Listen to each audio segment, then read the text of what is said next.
Now, you also started talking about some various personality traits and how those come through. And you just released, a month ago, a new program, Understand Yourself? Understandmyself.com. Understandmyself.com. Yeah, and I also put up a discount code for your people for that too. So it's Willink again, and it's 20%.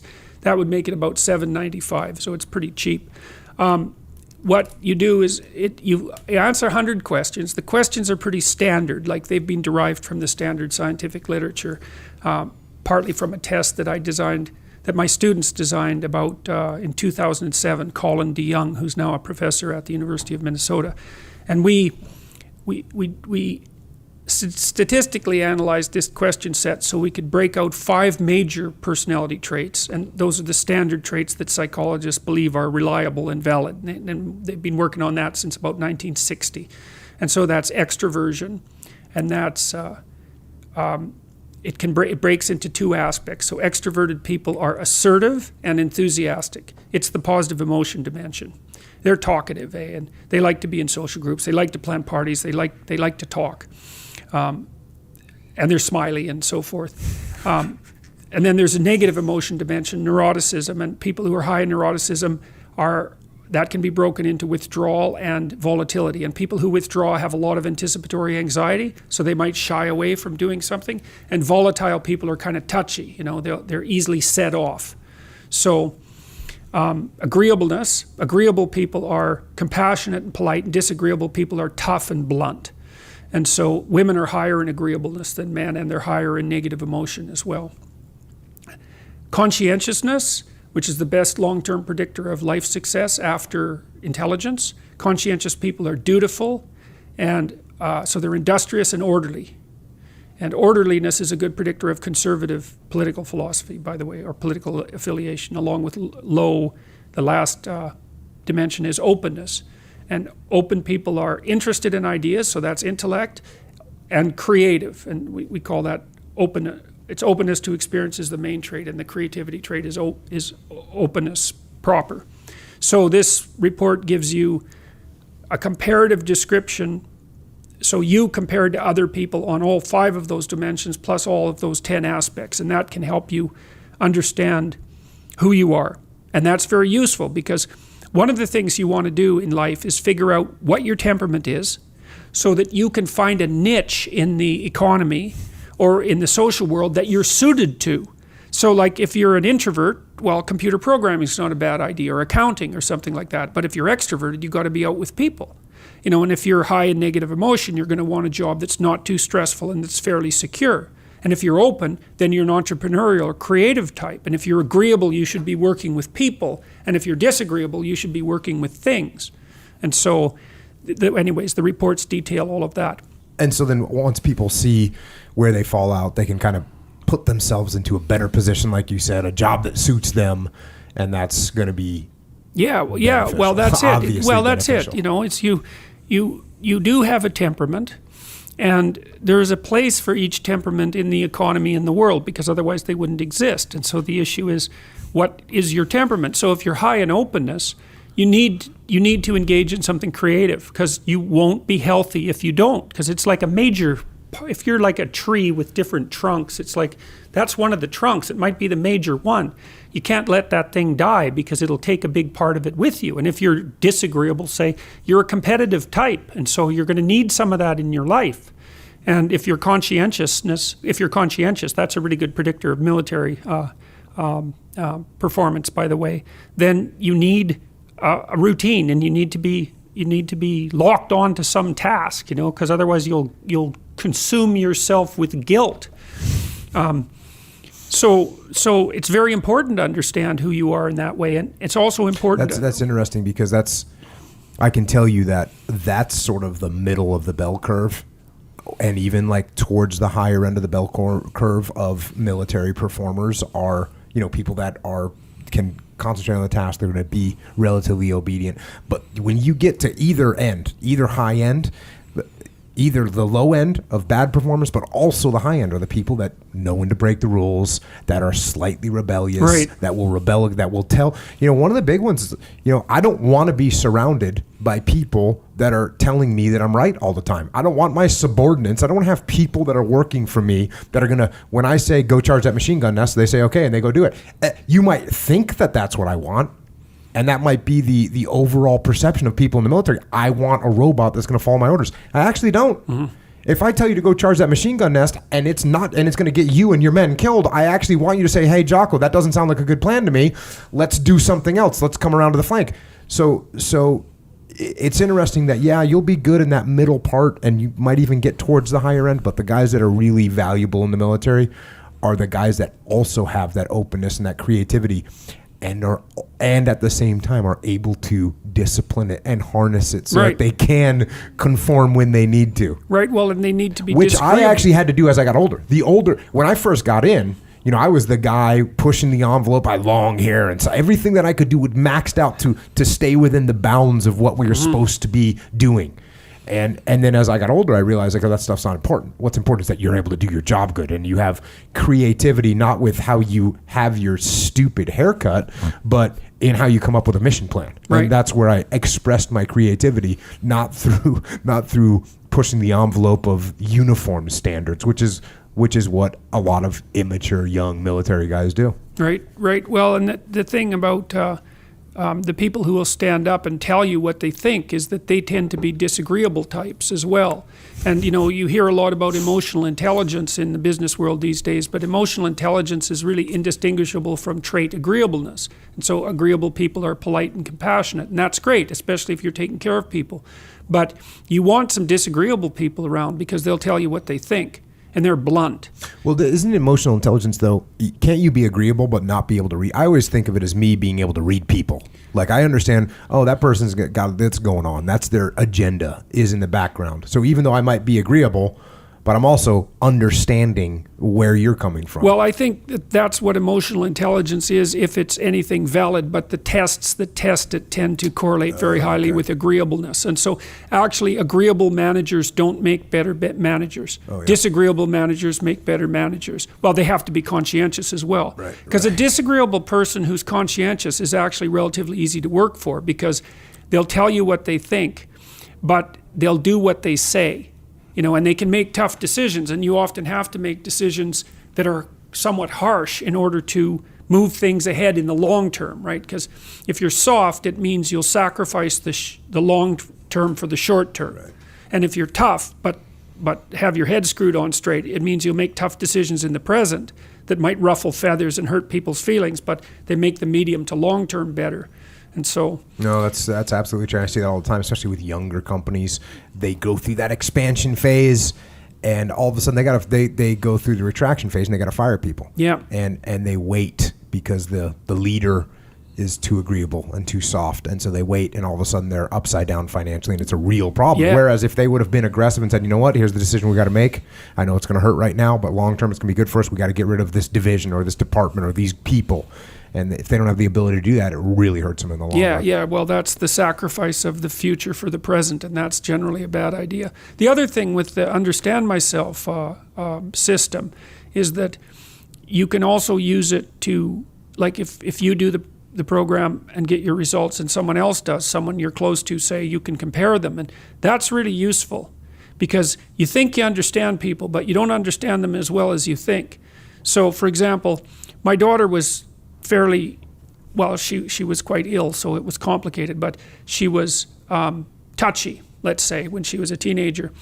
And I thought it was because she was rebellious, but she did the personality test, and my son, by contrast, was very easy to get along with. But then we had them do the personality test, and it turned out she was very high in agreeableness and compassion, but also pretty high in negative emotion. Whereas he was the opposite. He was very disagreeable, but very low in negative emotion. So he wasn't easy to get along with. He just never got upset. But if you ever tried to get him to do something he didn't want to do, that was like impossible. And he was like that from the time he was 2 years old. Whereas my daughter, it wasn't rebelliousness. It was that she was easily made anxious and upset. And so I learned, at least to somewhat, so if she sort of flared up, instead of interpreting that as as rebelliousness or conflict.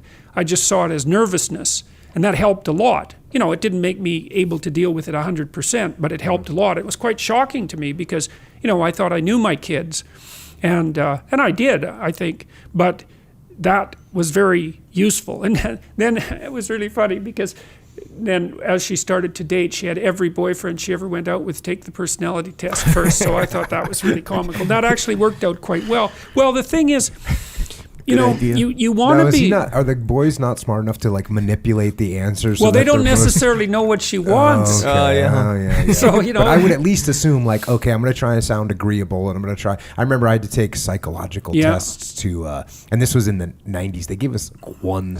You'd think they had some big battery of psychological examinations and interviews to get in the SEAL teams. No, it took like one test during boot camp, and it was funny because I was really hungry when I was in boot camp because the food sucks. And I just thought, man, I want to pass this test. And I knew I had some things in my brain that weren't going to be smiled upon by whatever analyst was going to read these things. So, and it was complete the sentence. These are the things I remember. It was complete the sentence. So it said, for instance, I hate when my mom, and you fill in the blank. And obviously, it's real easy to go sideways on that thing, right? I mean, if you're a psychopath. But for me, every answer that I gave was, you know, for me, it was, I hate when my mom doesn't cook enough noodles with the spaghetti. Every single answer I gave was just about food. They must have thought I was a food psychopath. They were getting nothing out of me, nothing. I think the test that my daughter used was one I had designed that people couldn't fake.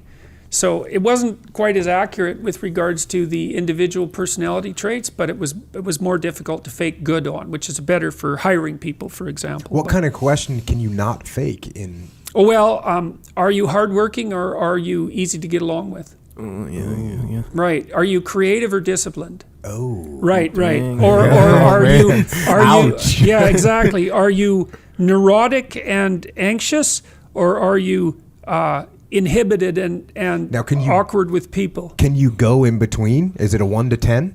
It's either or. Yeah, with that particular pairing, it is. And then you've paired all these questions so that eventually you get That's right. something good. That's right. Well, or maybe here's 10 negative statements.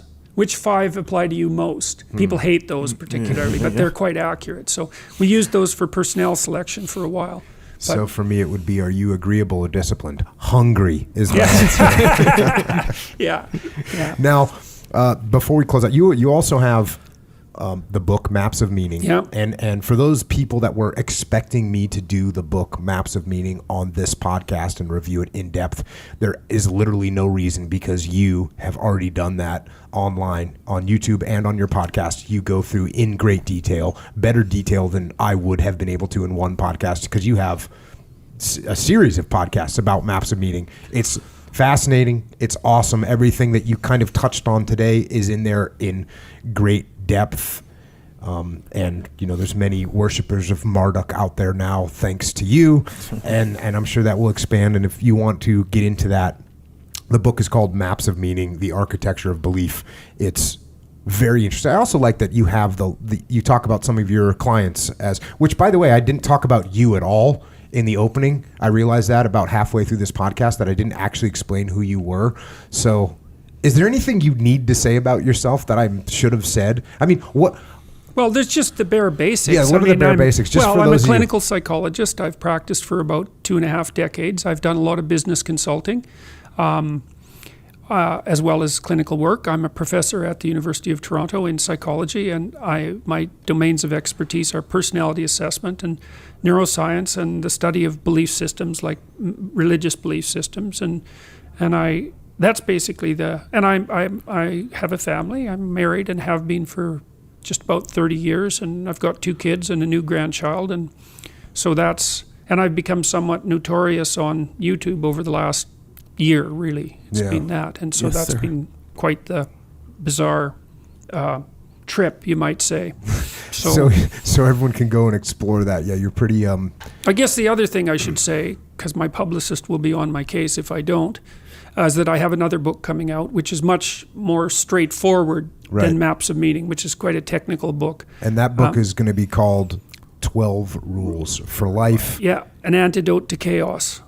Yeah, and it's available for pre-order on Amazon already. So January 23rd. That's when it comes out. Yeah, and I'm hoping that. Now, that one, maybe you come back on here and we could talk a little bit about that book. That'd be good. That would be good. That book will be right up. I mean, you've touched on it a little bit. You've mentioned a couple of the 12 rules today. I think you mentioned 2 of the 12 rules today. And that would be awesome to have you come back on. And again, I think people, after they hear this, if they didn't already know who you are, they'll go and research who you are, and they're going to want to get that book. Yeah, and it'd be great to have you back on there. And then, obviously, you've got your own podcast. Yep. The Jordan B. Peterson podcast. Yes. You've got your YouTube channel. Yep. Jordan Peterson videos. Jordan Peterson and Jordan Peterson clips. Yes. You just put out. Yes. Echo wasn't that, crafty to come out with a thing like a separate thing. 2 channels. Yeah. Dang. See, he's got 2 channels. He's the one that's supposed to make the clips. Yeah, well, one of the things that's been so strange, learning to use YouTube, people have been clipping my work like mad, which is not something I expected. Like, I would say right now there's probably 40 new clips a day being put on by people, which is really good, I've got no problem with that at all. But I thought I might as well see what would happen if we also did it, and so I put my son's fiance on that, and my daughter as well. So they've been doing that clipping, and so. But yeah, it's cool. The YouTube videos are so interesting, as well as the podcasts, because people can do their own thing with them to some degree, and that can be bad depending on how they do the editing. But so far, people have been responding very positively to what I've been doing, which is quite a shock to me. But I think it, and you've made reference to this as well in the fact that you found a ready audience, is like people are ready for a message that's not all freedom and rights. It's like, Jesus, enough of that. Like, really, seriously, we've been walking down that road for 60 years. It's time to look at the alternative ethics and responsibility. That's a big one, and especially when it is the case that you think freedom gives your life more meaning. That's true if you're under a tyranny, but if you're not, then it's responsibility that gives your life meaning, and your life has to have meaning. It has negative meaning whether you want it or not. You choose whether or not it has positive meaning, and you choose that by adopting responsibility. And so, there's a ready market for that, because we've ignored that reality for too long. So and eventually it's time to people stop. are now at the point where they realize that being free isn't getting them anywhere. Yeah, well, I always think it's like, okay, you want to be free. All right, I'll take you out, drop you in the middle of the ocean. It's like, you can swim in any direction you want. It's like, that's not helpful. You got to be swimming. Be different if I dropped you near an island and said, well, swim to that. It's like, yeah, I can do that. That's got meaning. I won't drown. I won't die. But too much, there's no difference between too much freedom and chaos, right? And you drown in chaos. You need the right balance of freedom and order and discipline. Well, as you said, or also, which is a paradoxical thing, the more discipline you have, the more self-discipline, the more freedom. Even putting in those hour breaks that you described. Sometimes when I've been too busy, which has been fairly frequent, I'll take an hour break, and I can actually have a break because I've done the things that I was supposed to do. And so even though it's an hour long, I can actually relax during that hour, not being plagued by my conscience. There aren't things undone, and so that's a really good thing to be able to attain, when you feel that you've got the right things reasonably under control and you're moving uphill. That's better than anything else, really.